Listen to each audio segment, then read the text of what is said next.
They say the quiet moments in life are where happiness lives. But looking back, I wonder if that silence was just a curtain, hiding things I wasn't ready to see. Our life seemed perfect, until I realized perfection is often the best disguise for betrayal. We were the couple everyone envied. Lori and I. Our friends admired the way we fit together, like two pieces of a puzzle. We had built a life that others dreamed of. A beautiful home in the Chicago suburbs with white picket fences and flower beds Lori tended to on weekends. The house smelled like vanilla candles and fresh linen, her favorite scents. She had an eye for beauty. An interior designer by profession, she brought warmth and charm to every corner of our home. Soft cushions on the sofa, carefully chosen artwork on the walls, and plants that thrived under her gentle touch. I complimented her in a different way. I was the steady one. Logical. Practical. I ran a successful cybersecurity firm, protecting others from invisible threats. Ironic, isn't it, that I could safeguard other people's secrets but failed to see the one growing right under my own roof. Our routine was predictable in the best way. Mornings started with coffee in the sunlit kitchen, where she hummed softly while scrolling through her phone. Evenings were spent curled up on the couch, watching crime dramas and laughing about how predictable the plot twists were. Fridays were sacred, our date nights. Dinner at our favorite Italian restaurant, where we always ordered the same dishes. I loved how she would sneak a bite from my plate, grinning like a child caught stealing candy. And at night, we'd fall asleep entangled, her head resting on my chest, her breath warm against my skin. I thought that was love. I thought we were happy. But happiness can be deceptive. It started subtly, so subtly that I almost missed it. Lori began staying out late, claiming she was swamped with work. Interior design projects that demanded her attention at odd hours. I didn't question it. Not at first. Clients can be demanding, she had said with a tired smile. I believed her, until the small changes started to pile up. She became distant. The warmth in her touch cooled, and her laughter, once so effortless, felt forced. I noticed the way her phone never left her side, the way she angled the screen away from me, as if guarding a secret. At night, when she thought I was asleep, I could feel her slipping out of bed to check her phone. I told myself I was imagining things, that I was overthinking. But the gut never lies. Then came the break-ins. A few houses in the neighborhood had been hit. Nothing major, just petty thefts. But it was enough to make me uneasy. Maybe we should upgrade our security, I suggested one evening, trying to mask the growing unease gnawing at my mind. Lori frowned. Do we really need that, Ethan? This neighborhood is safe. Better safe than sorry. I murmured, my voice calm but firm. She didn't argue after that. I went all out. Installed a top-of-the-line surveillance system, high-resolution cameras, motion sensors, a system so sophisticated that nothing could slip by unnoticed. The cameras covered every angle of the house, the front door, the living room, the kitchen, and yes, even the bedroom. Lori wasn't thrilled about that part. Isn't that a little much? She had asked, her tone light, but her eyes wary. It's just for peace of mind, I said softly, brushing her hair behind her ear. We'll forget they're even there. She smiled then, but it didn't reach her eyes. For a while, the cameras recorded nothing but the mundane rhythms of our life. Lori working on her designs during the day, me buried in work calls and client meetings. Evenings spent in quiet companionship, pretending everything was fine. But beneath the surface, cracks were forming, and I was too blind to see them.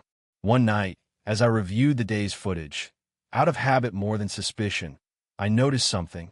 It was small, barely noticeable. But once you see a crack, you can't unsee it. Lori had been in the bedroom, alone. Yet, her eyes kept drifting toward the camera. Not with curiosity, with something else. A flicker of awareness. And that's when I felt it, the first chill of doubt. Lori's gaze toward the camera lingered for barely a second, but it was enough. I told myself I was imagining things. After all, why would she look at it like that? She knew it was there. I had shown her the app, explained how everything worked. The system was supposed to make us feel safe. But that look? It was subtle, fleeting. But my mind latched onto it like a predator sensing weakness. Relax, I muttered to myself, shaking my head. You're overthinking. But doubt, once planted, grows roots. And no matter how much I tried to ignore it, that seed was already taking hold. I didn't bring it up with Lori. Not then. I didn't want to seem paranoid. And maybe I was. Days passed, and life went on as usual, or at least it appeared to. Lori still smiled at me across the dinner table. She still kissed me good night. But something felt off. It wasn't anything obvious. Just little things. Her phone was always face down. Always. She used to leave it lying around carelessly, but now it was glued to her side. Even in the middle of the night, I'd feel her shift beside me and glance at it, the faint glow of the screen reflecting in her eyes. I try not to let it bother me. Work, she said when I asked about it. Clients are more demanding these days. She wasn't lying. Not technically, but her voice was different, lighter, more rehearsed, as if she was reading from a script. I didn't press, because deep down, I didn't want to hear a lie. Weeks passed. I buried myself in work, trying to drown the gnawing unease in the noise of deadlines and client meetings. But doubt is a patient parasite. It waits, feeds on the silence between moments. And no matter how much I tried to ignore it, it whispered in the back of my mind. The cameras became my silent companions. Every night, after Lori fell asleep, I'd check the footage. I wasn't even sure what I was looking for. Some sign. Any sign that things were normal. But normalcy is a funny thing. It's easy to miss when it slips away. And one night it did. It was a Thursday. I remember because I had a late client call that dragged on past 9 p.m. By the time I got home, the house was quiet. Too quiet. Lori had mentioned she was meeting her friend Catherine for dinner, so I didn't think much of it. But when I walked into the living room, something felt wrong. Her keys were on the counter, her purse on the table, but no sign of her. I checked my phone. No messages. Maybe she's still out. I murmured, though the knot in my stomach told me otherwise. I opened the security app. Just a quick glance. And then, motion detected in the bedroom. My heart skipped a beat. Lori wasn't supposed to be home yet. I tapped the notification and the video loaded. The screen showed our bedroom, empty at first. But then, Lori. She walked in. Her movements hurried, almost restless. She wasn't alone, but no one was with her. She was talking, quietly, into her phone. Her voice was too low to make out the words, but her tone, it was soft, intimate, the way she used to speak to me. I turned up the volume, straining to hear. Soon, she whispered. I just need more time. I felt the blood drain from my face. Time? Time for what? I told myself there had to be an explanation. Maybe it was work. Maybe a client. But the part of me that had been whispering in the back of my mind all this time, it was screaming now. I replayed the footage, again and again. Her expression, her tone, the slight smile tugging at the corners of her mouth. It wasn't work. I knew that look, and I hadn't been the one to put it there. The next morning, I tried to act normal. Good dinner with Catherine? I asked casually over breakfast. She barely looked up from her coffee. Yeah, it was nice. We hadn't caught up in a while. Lies. Her voice was too smooth, too controlled. I watched her, searching for cracks. But Lori was good. Too good. I nodded, forcing a smile. Glad to hear it. But my mind was already racing. That night, after she fell asleep, I did something I never thought I'd do. I accessed her phone. It wasn't hard. She still used the same passcode. A small detail she had overlooked. My hands trembled as I navigated to her messages. And then, I saw them. Mark. The name wasn't familiar, but the messages were. They were intimate, playful, the kind of words that didn't belong between friends. I miss you. Can't wait to see you again. Soon, baby. I promise. Each word was a dagger. My breath caught in my throat as I scrolled further. It wasn't just messages. There were pictures. Her smile, her body, the intimacy I thought was ours, given to someone else. I closed the phone, my heart pounding in my ears. The world felt different, colder. The woman sleeping beside me wasn't the woman I thought I knew. I had loved her for over a decade, trusted her. But trust is a fragile thing. And once it's broken, everything changes. Lying beside her that night felt different. The air was heavier. Every breath I took seemed louder in the suffocating silence of our bedroom. Lori's body was inches from mine, her breathing steady, her face peaceful in sleep. But I couldn't close my eyes. I couldn't unsee what I had found. Her phone, those messages, the pictures. Mark.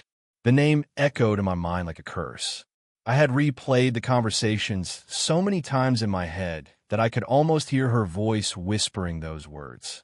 Words that weren't meant for me. I turned onto my side, watching her sleep, trying to make sense of it. How long? Why? Was it my fault?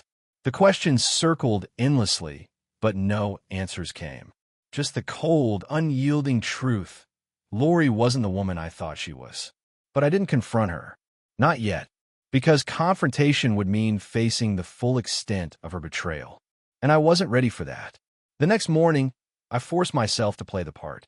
"Morning, babe," she murmured, her voice still laced with sleep. "Morning," I replied softly, pressing a kiss to her forehead. The gesture felt foreign. Her lips curved into a smile, but I noticed the subtle tension in her eyes. Was it guilt?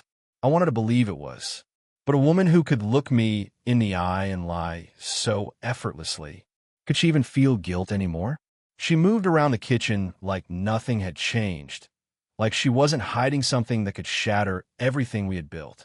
I watched her closely, the way she avoided my gaze, the way her smile seemed practiced.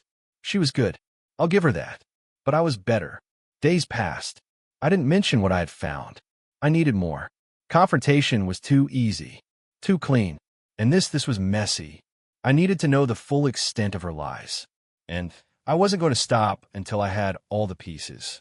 So I became someone else. The attentive husband. The man who didn't have a single doubt. I kissed her goodbye in the mornings, sent sweet messages during the day, and listened to her talk about work at night as if I didn't know she was feeding me carefully constructed stories. But beneath that facade, I was watching. The cameras became my obsession. Every night, after Lori fell asleep, I'd review the footage. I told myself I was just looking for something. But deep down, I already knew.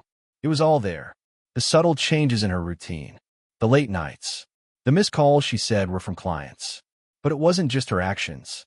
It was her expressions. The way her eyes lit up when she was texting him. The little smile she thought I didn't notice when her phone vibrated late at night. And sometimes, I catch her looking at the cameras. Not long. Just a glance. Did she know I was watching? I didn't think so. But she was being careful. Too careful. Then, one night, I caught something new. Lori was in the bedroom, alone. She was on the phone again, her voice low, almost a whisper. "Not yet," she murmured, pacing near the window.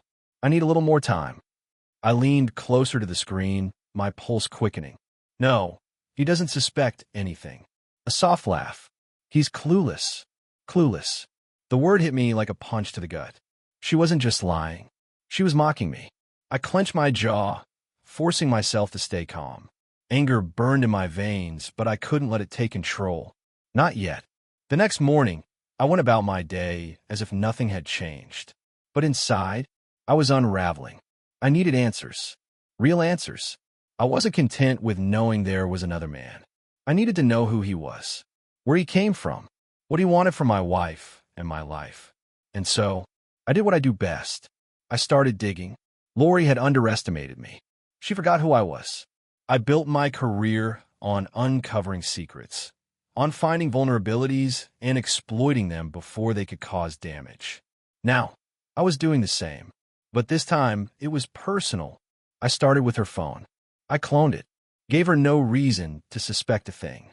Every text, every call, every photo streamed directly to me. Mark wasn't just some random fling. He was calculated, patient, and dangerous in ways I hadn't anticipated. They weren't just having an affair. They were planning something. The messages painted a grim picture. "Just a little longer. I'll have everything ready. Are you sure he doesn't know? We need to be careful. If he finds out..." I felt my stomach twist with every word.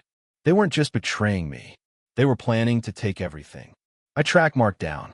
It didn't take long. His online footprint was small, too small. Almost like he was trying to stay off the grid. But I know how to dig deeper. And what I found, Mark wasn't just an old acquaintance. He was a threat, someone with a history of fraud, manipulation, a man who knew how to charm his way into people's lives and destroy them from the inside out.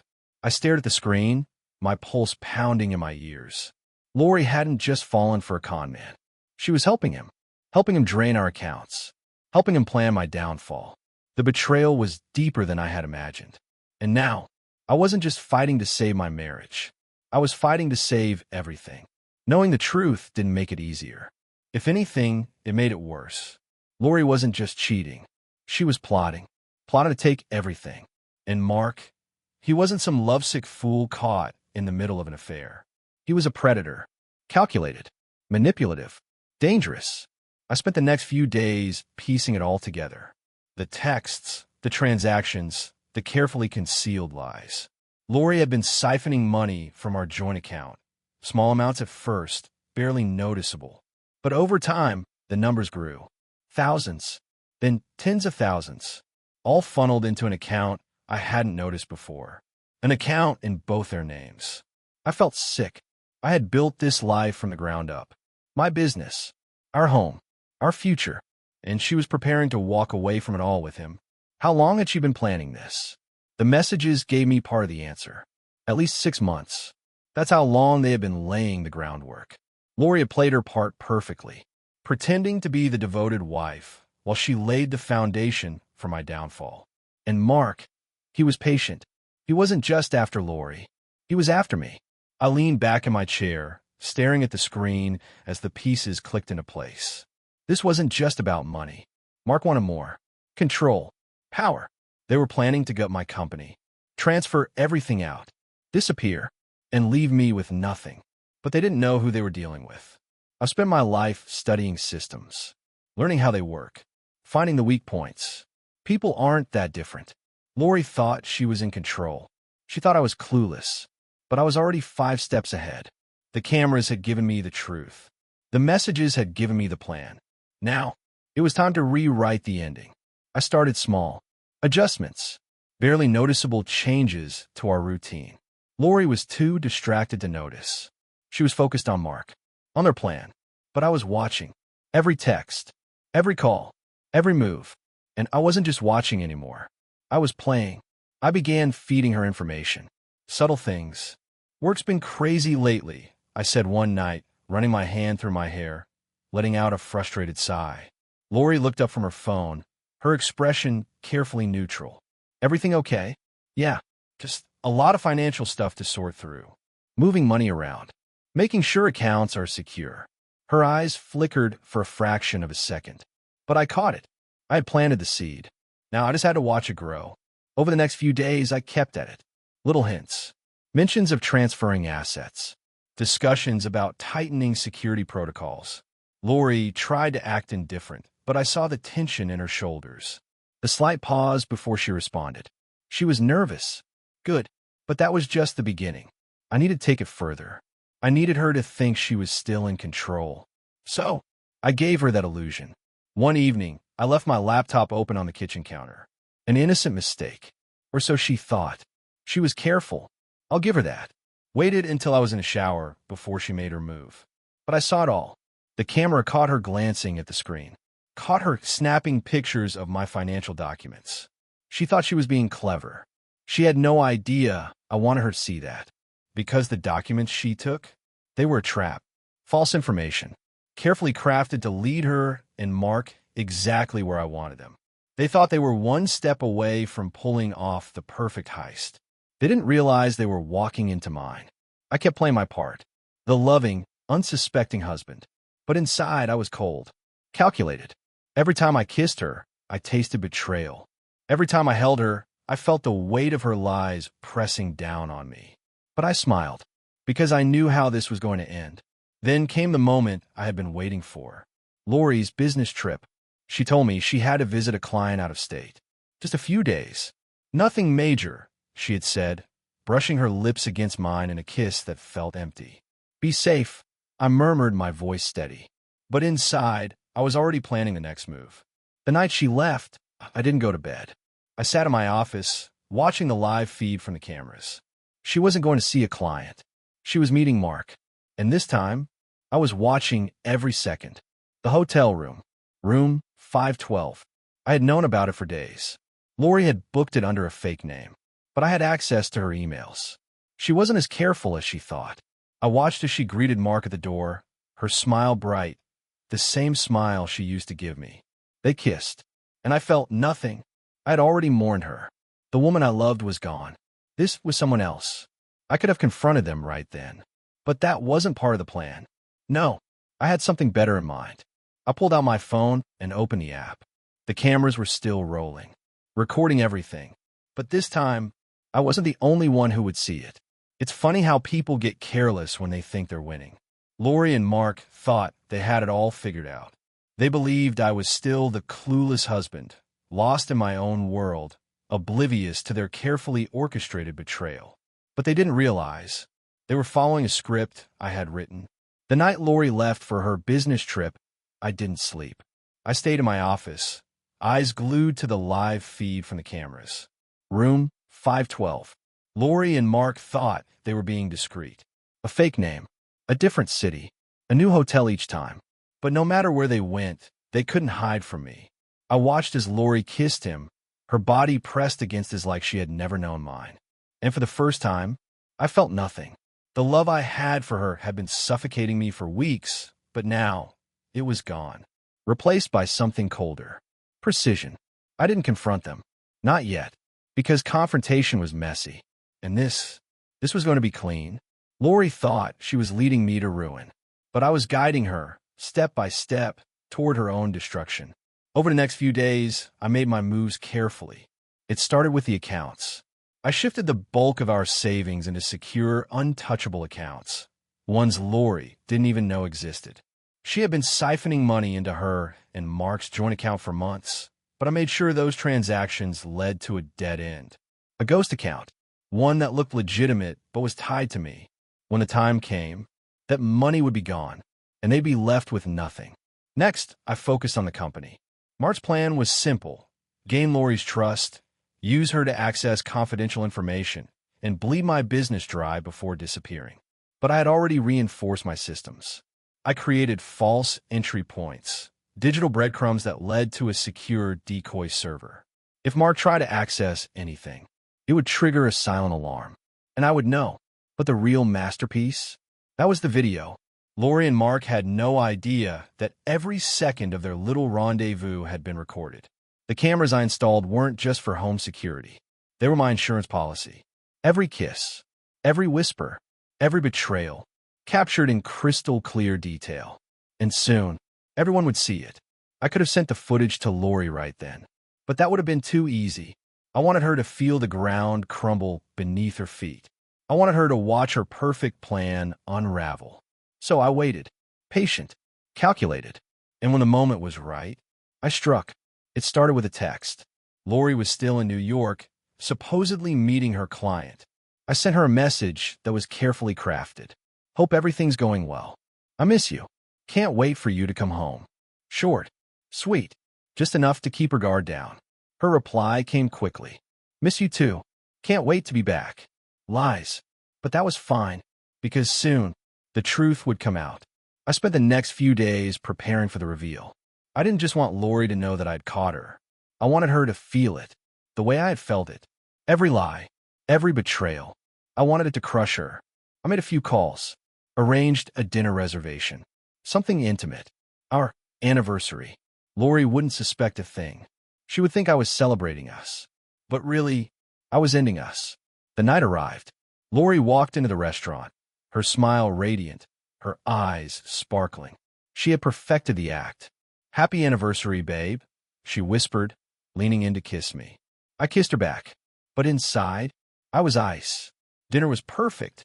I let her talk, let her laugh, let her believe, for just a little longer, that everything was going according to her plan. And then, I pulled out the flash drive. Her smile faltered. What's that? She asked, her voice laced with forced curiosity. Something special, I said softly, sliding it across the table. Open it. Her fingers trembled slightly as she picked it up. Ethan, what is this? Go ahead, I murmured. Her eyes searched mine, looking for answers. But all she found was silence. I had synced everything perfectly. The restaurant's private dining room had a projector, and when Lori plugged the flash drive in her phone, the truth played out on the screen. Her face went pale the moment the video started. Mark, room 512. The kisses, the whispers, the betrayal. Ethan. Her voice cracked, barely a whisper. She looked at me, her eyes wide with panic. But I didn't say a word. I just watched as the weight of her lies crushed her. When the video ended, the silence was deafening. Lori's hand shook as she set her phone down. Please, I can explain. I leaned forward, my voice low. Explain. A bitter smile tugged at the corners of my mouth. You've had months to explain, Lori. Her eyes filled with tears. Ethan, I didn't mean stop. I didn't raise my voice. I didn't have to, because the damage was done. I stood up slowly, my chair scraping against the floor. Happy anniversary, Lori. I murmured, my voice cold. And then I walked away. But it wasn't over. Not yet, because I had saved the best for last. I didn't go home that night. After leaving Lori in that restaurant, her world crashing down around her, I needed space. Space to breathe. Space to think. But most of all, space to prepare for the final act. I checked into a hotel a few blocks away. I didn't need much. Just a bed and silence. My mind was a battlefield. Memories clashing with the cold reality of what Lori had done. Her laughter. Her touch. The warmth I used to feel when she looked at me. It was all a lie. A carefully constructed illusion. And now, that illusion was shattered. I lay on the bed, staring at the ceiling, replaying the moment in the restaurant. Her face when the video started. The panic. The fear. I had given her a glimpse of what was coming. But she had no idea. The worst was yet to come. By morning, I was ready. I had given her enough time to stew in her own guilt. Now it was time to finish this. I went home. The house felt different. Colder. Quieter. I stepped inside, closing the door softly behind me. Lori was there, sitting on the couch, her eyes puffy, her face pale. She had been crying. Good. Ethan. Her voice was barely above a whisper. She looked up at me, her eyes filled with something that might have been regret. But it was too late for that. Where were you? She asked, her voice trembling. I didn't answer. I just stood there, watching her, waiting. I'm so sorry, she whispered, her hands twisting in her lap. Please, we can fix this. Fix this? I almost laughed, but I didn't. I kept my expression neutral. Cold. Why? The word hung between us like a blade. Lori blinked, her eyes glistening with fresh tears. I didn't mean for this to happen, she murmured, her voice cracking. Don't, I said quietly, cutting her off. I took a step closer, my eyes locked on hers. Don't insult me by pretending this was a mistake. Her bottom lip trembled. I was scared, she whispered. We were drifting apart. I didn't know how to fix it. And then, Mark. The name tasted like poison in my mouth. Don't. My voice was sharper now. Don't say his name. Her eyes widened, but I didn't care. Do you have any idea what you've done? I asked softly, though my tone was laced with steel. You didn't just betray me, Lori. I stepped closer, and she shrank back, her breath hitching. You betrayed us. Our life. Our future. Tears streamed down her face now. Ethan, I stopped. My voice was calm. Too calm. And that scared her more than if I had shouted. Do you love him? The question hung in the air, suffocating us both. Lori's eyes darted away. Ethan, please, do you love him? My voice was ice. A beat of silence. And then, yes. The word barely escaped her lips, but it hit me like a sledgehammer. I felt the breath leave my lungs. Even though I had known the answer, hearing it was something else entirely. Thank you, I murmured softly, her brows furrowed in confusion. For being honest, I added, though my voice was devoid of emotion. Lori wiped at her tears, her hands shaking. Ethan, I don't want to lose you, she whispered. Then you shouldn't have betrayed me, I replied, my voice cold and final. She sobbed quietly, her shoulders shaking as she buried her face in her hands. But I didn't move to comfort her, because this was just the beginning. I walked past her toward my office. Lori didn't follow. She was too consumed by her own guilt. But that guilt wouldn't save her. Not for what was coming next. I sat down at my desk, my fingers hovering over the keyboard. The footage was ready. Hours of evidence. Every kiss. Every touch. Every lie. And soon, everyone would see it. But I wasn't done. Not yet. Mark had been too quiet. Too careful. But he had underestimated me. And now, it was time for him to pay. I pulled up his information. Bank accounts. Emails. Every little secret he thought was buried. But nothing stays buried forever. Especially when I'm the one digging. I crafted a message. Simple. Direct. I know everything. And so will the police, unless you leave her. For good. I attached the financial records. The proof of the money Lori had siphoned. Money that now traced back to Mark. I hit send. Minutes passed. Then, delivered. I leaned back in my chair, exhaling slowly. Mark was smart, but not smart enough to outmaneuver me. And when he realized what was at stake, he'd disappear. I heard Lori's footsteps approaching. Ethan. Her voice was hesitant, fragile. I turned slowly, meeting her eyes. There's something I need to tell you, I murmured, my expression unreadable. She swallowed hard, her eyes flickering with uncertainty. What is it? I stood up, my gaze steady. You'll see soon enough. Her lips parted, as if she wanted to ask more. But I didn't give her the chance, because the final act was already in motion. The house was drowning in silence. Lori had retreated to the bedroom after our conversation, leaving me alone in the living room. I could still feel the weight of her words. Yes, that single word echoed in my mind, replaying like a broken record. She loved him, and yet, she was still here. Why? Guilt? Fear? Or maybe she thought she could still manipulate me. But whatever her reason, it didn't matter anymore. Because I wasn't playing her game. I was ending it. My phone vibrated. A message. Mark. I leaned forward, unlocking the screen, my pulse steady. We need to talk. Not like this. Desperate. Good. I didn't reply. I let him stew in his own fear. Mark was smart enough to know the danger he was in. But he wasn't smart enough to realize. He was already out of options. I stood up, walking toward the window, staring out at the quiet street. The sun was setting, painting the sky in hues of orange and crimson. Fitting. The end of a day. The end of us. Lori's footsteps echoed softly behind me. Ethan. Her voice was barely above a whisper. I didn't turn around. What is it, Lori? She hesitated. I want to talk. I closed my eyes, forcing down the anger that simmered just beneath the surface. About what? Us, she murmured. I finally turned, meeting her gaze. Her eyes were red, her face pale. But I wasn't moved by her tears anymore. They were too little, too late. Us, I repeated softly, tilting my head. Yes. Her voice cracked. Please, I don't want to lose you. Liar. You already did, I said quietly. Her breath hitched. Ethan, I'm sorry, she whispered, stepping closer. I never wanted. Don't. I held up a hand, stopping her in her tracks. You don't get to say that. Her eyes filled with fresh tears. Please, I can fix this. Fix this? I almost laughed, but I didn't, because I wasn't done yet. Do you love him? I asked again, my voice calmer this time.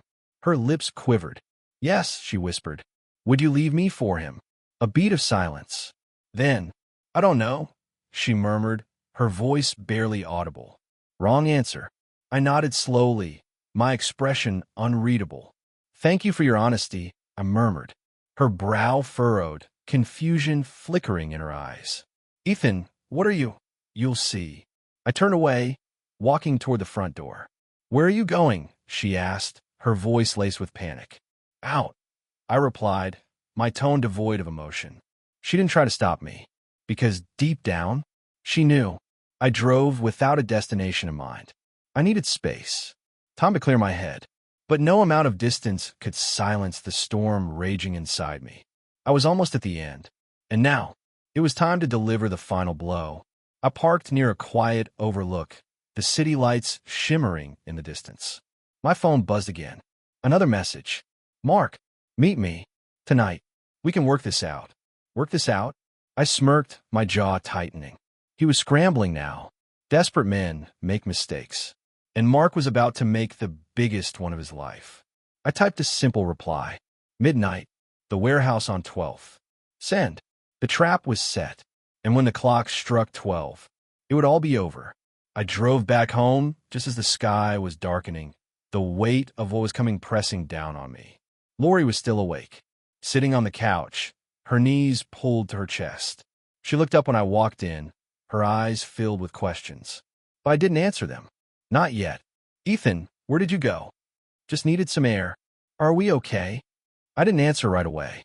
Instead, I walked closer, crouching down so I was eye level with her. Do you want to know the truth, Lori? Her breath caught in her throat. Why, yes, she whispered. Then you'll get it, I murmured softly. Her eyes widened, but before she could speak, I kissed her. Soft, lingering. A kiss that felt like a goodbye. Get some rest, I murmured against her lips.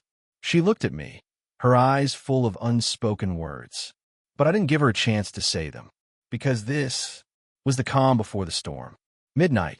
The warehouse was exactly as I remembered. Cold, empty, and silent. Mark was already there, pacing near the entrance, his eyes darting nervously around. Good. Let him sweat. Ethan, he greeted, forcing a smile that didn't reach his eyes. I didn't respond.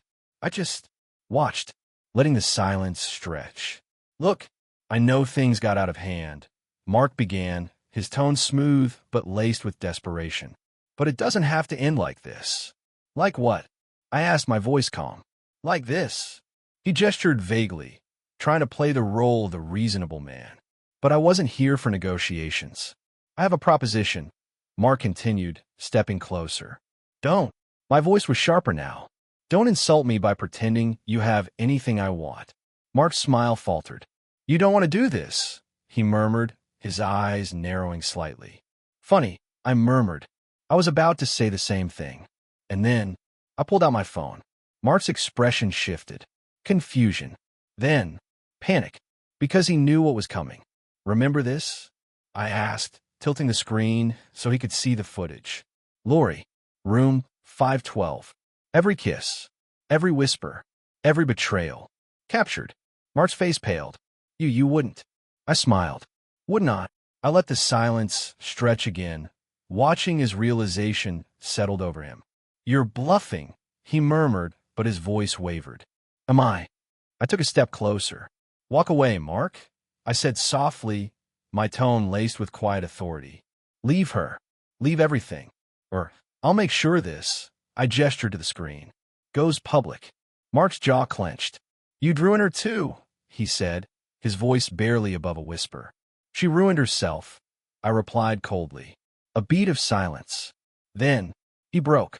Fine, he murmured, his shoulders slumping. I'm done. Good. I stepped back, my eyes never leaving his. Because if I ever see you again, I'll let the threat hang in the air, unspoken but clear. Mark swallowed hard. And then, he was gone. I exhaled slowly, my pulse steady. Checkmate. But there was still one more piece left on the board. Lori. The warehouse was silent after Mark left. I stood there for a moment, watching the empty space where he had been. It's done. But the weight in my chest hadn't lifted. Because this wasn't over. Not yet. Mark was gone, but Lori, she was still waiting. Waiting for me at home. Waiting for the life she thought she could salvage. But there was no salvaging this. Not after what she did. I drove back in silence. The city lights blurred as I focused on the road ahead, my mind already racing toward what was coming next. The endgame. I pulled into the driveway, the house bathed in the soft glow of the porch light. It looked the same. Our home. But I couldn't see it the same way anymore. The warmth was gone, replaced by the chill of betrayal. Lori was inside. I could feel it, even before I opened the door. The air was heavy, like the house itself was holding its breath. I stepped inside, closing the door behind me. Silence, but not the comforting kind. This silence was waiting. Ethan. Her voice was soft, almost hesitant. I turned toward the living room. Lori was there, sitting on the couch, her legs tucked beneath her. She looked tired, exhausted. Her eyes were puffy, her face pale. But I didn't feel sympathy. Not anymore. Where were you? She asked quietly. Her voice was laced with something I couldn't quite place. Fear? Desperation? Or was it hope? Hope that I hadn't seen through her lies. Hope that I would forgive her. Hope that we could somehow go back to what we were. I needed some air, I replied, my tone even. She nodded slowly, her fingers twisting together in her lap. Ethan, her voice was barely above a whisper. Please, can we talk? I walked toward her, but I didn't sit down. I stood over her, watching, waiting. Talk. I echoed softly. What is there left to talk about, Lori? Her eyes filled with fresh tears. I made a mistake, no. I shook my head. Don't. My voice was cold. You didn't make a mistake. You made a choice. Her lip trembled. I was confused. I let out a bitter laugh, shaking my head. Don't insult me, Lori. Her tears fell freely now, streaking her cheeks. I didn't mean for any of this to happen, she whispered. Liar.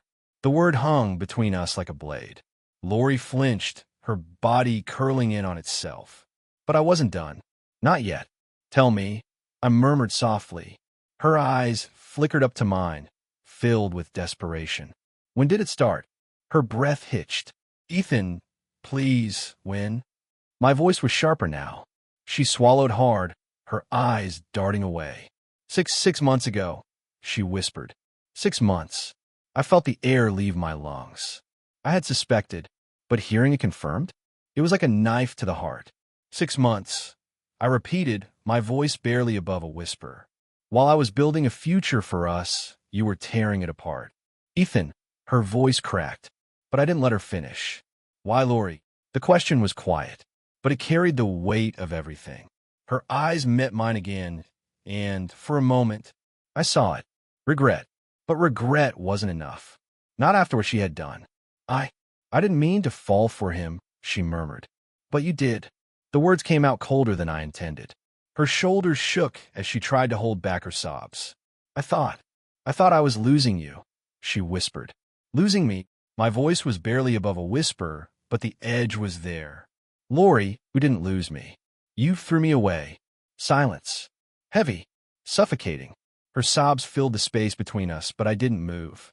I couldn't. Because I was done.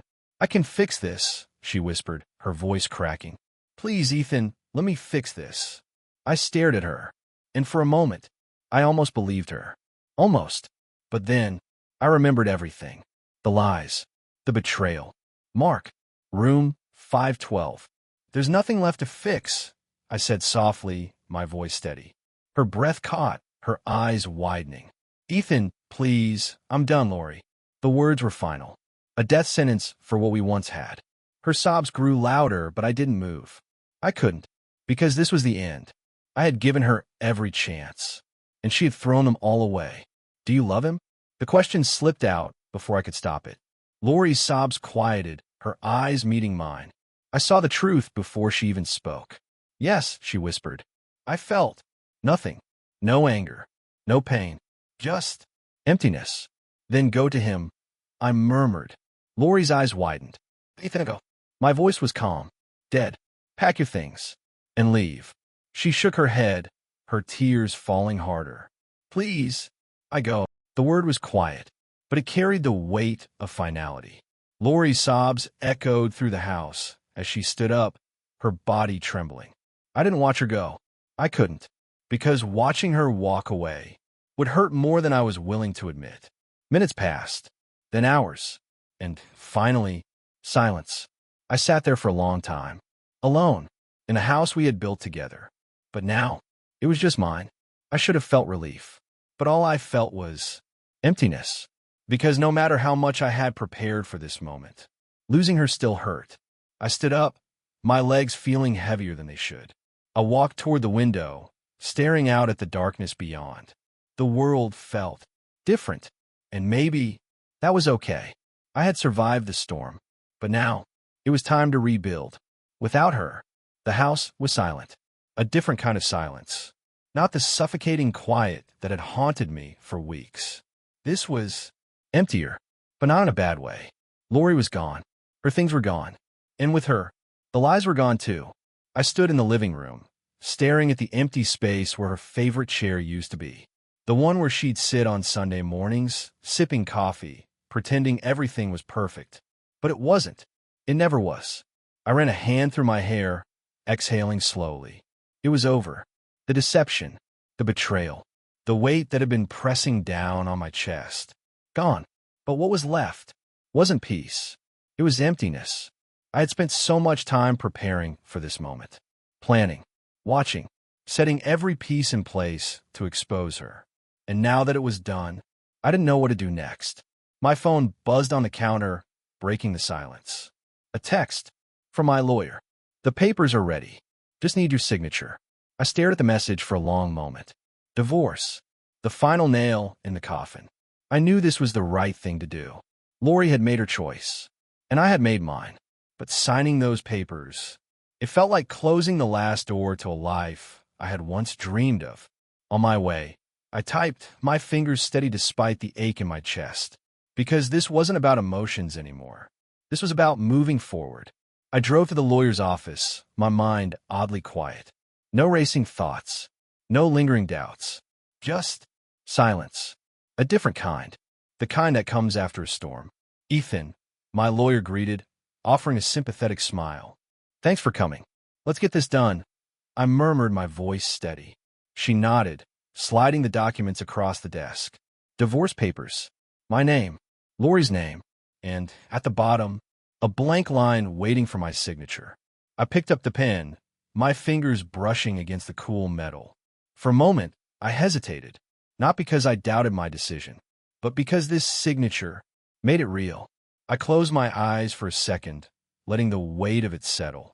Then, I signed. Clean, precise, final, done, I murmured, setting the pen down. My lawyer nodded, her expression unreadable. I'll file everything by the end of the day. Thank you, I said quietly, standing up. And just like that, it was over. I walked out of the office, feeling lighter, but the emptiness was still there, lingering, because endings always leave scars. I drove aimlessly after that. The city blurred past me, a mixture of memories and regrets I was trying to outrun. But no matter how far I drove, the past stayed with me. I ended up at the park, the one Lori and I used to walk through on lazy Sunday afternoons. I hadn't been there since before everything fell apart. The wind was cool, rustling the leaves as I walked down the familiar path. I didn't know why I was there. Maybe I was chasing ghosts, or maybe I was ready to let them go. I sat on the bench where we used to sit, the place where we talked about our dreams, our future, the life we never had. I closed my eyes, letting the memories wash over me. The laughter, the love, the illusion. And then, I let it go. When I opened my eyes, the world felt different, lighter, like I had finally shed the weight of the past. I didn't know how long I sat there, but when I finally stood up, I knew it was time to move on. Days passed, and with each one, the ache faded a little more. I threw myself into work, rebuilding what Lori and Mark had tried to destroy. And for the first time in a long time, I felt in control again. But it wasn't just about control anymore. It was about starting over. I made changes, big ones. I sold a house. Too many memories there. I couldn't breathe in that space anymore. I moved into a sleek apartment downtown. Smaller, simpler, but it was mine. No ghosts, no lies, just a fresh start. My business thrived, stronger than ever. I poured everything I had into it, focused, determined, and slowly, the pieces of my life came back together. But the biggest change? Me. I wasn't the same man who had been blind to the truth. I was sharper, stronger, and I had learned the most important lesson of all. Trust is a gift, and I would never give it away so easily again. Months passed, and with time, the scars faded, but they never disappeared completely, because betrayal leaves its mark, a reminder of what I had survived. One afternoon, as I sat in my office, a familiar notification popped up on my phone. Motion detected. The new cameras I had installed in my apartment were flawless, state-of-the-art, always watching, always ready. I tapped the notification, expecting nothing, just routine. But what I saw stopped me cold. It wasn't Lori. It wasn't Mark. It was her, a woman, tall, confident, with eyes that saw more than they let on. She was standing at the front desk, asking for me. My heart thudded in my chest as I watched her on the screen. "Sir," my assistant's voice crackled through the intercom. "There's someone here to see you." I hesitated for a moment. Then, sent her up. As the elevator doors slid open and our eyes met for the first time, I felt it. A shift. A new chapter. One I wasn't sure I was ready for. But maybe, just maybe, I was.